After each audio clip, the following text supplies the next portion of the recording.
यदि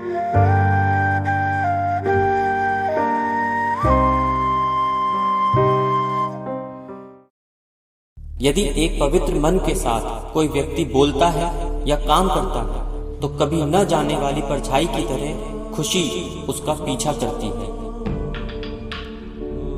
अपना रास्ता हमें खुद ही बनाना होता है, क्योंकि इस दुनिया में हम अकेले आए हैं और अकेले ही जाना पड़ेगा।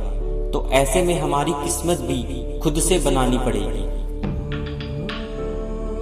नेक लोगों की संगत से हमेशा भलाई ही मिलती है, क्योंकि हवा जब फूलों से गुजरती है तो वो भी खूबसूरत हो जाती है। लालच, घृणा, काम और क्रोध का त्याग करो। जीवन के सत्य को समझने का प्रयास करो। अपना हृदय अच्छी चीजें करने में लगाओ।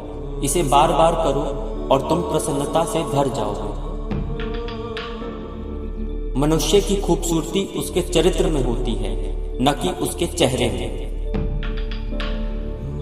अपने अहंकार को एक ढीले ढाले कपड़े की तरह पहने। यह कभी मत सोचो कि यह क्या हो गया, बल्कि हमेशा यह सोचो कि आगे क्या करना है। अकेले रहना कहीं अच्छा है, बगैर उन लोगों के साथ में रहने के जो आपकी प्रगति में बाधा डालते हैं। यदि हम अपनी समस्या का हल निकाल सकते हैं तो फिर चिंता करने की क्या जरूरत है, और यदि समस्या का कोई हल ही नहीं है तो फिर उसकी चिंता करने का कोई फायदा नहीं है। झूठे व्यक्ति की ऊंची आवाज सच्चे व्यक्ति को चुप करवा देती है, लेकिन सच्चे व्यक्ति का मौन झूठे व्यक्ति की जड़ें हिला देती है। हमें कोई हरा नहीं सकता जब तक हम स्वयं हार न मान लें। जैसे ठोस चट्टान हवा से नहीं हिलती, उसी प्रकार बुद्धिमान व्यक्ति प्रशंसा या आरोपों से विचलित नहीं होता।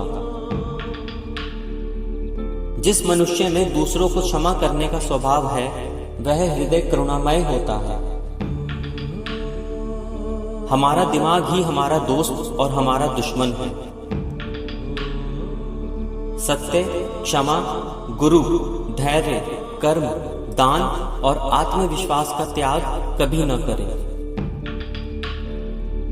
दूसरों पर निर्भर रहने के बजाय अपना काम खुद से करना चाहिए। शरीर को स्वच्छ रखना हमारा कर्तव्य है, वरना हम अपने दिमाग को मजबूत और स्वच्छ नहीं रख पाएंगे। आप तभी खुश रह सकते हैं जब बीत गई बातों को भुला देते हैं। दर्द तो मिलना स्वाभाविक है, फिर दुखी होना या न होना आपके हाथ में है। इस संसार में सभी को अपने ज्ञान का अहंकार है, परंतु किसी को भी अपने अहंकार का ज्ञान ही नहीं है। विनम्र प्रार्थना। और ज्ञान पाने के लिए हमारे चैनल को सब्सक्राइब अवश्य करें और बेल आइकन दबा के ऑल सिलेक्ट करें। आपका आभार।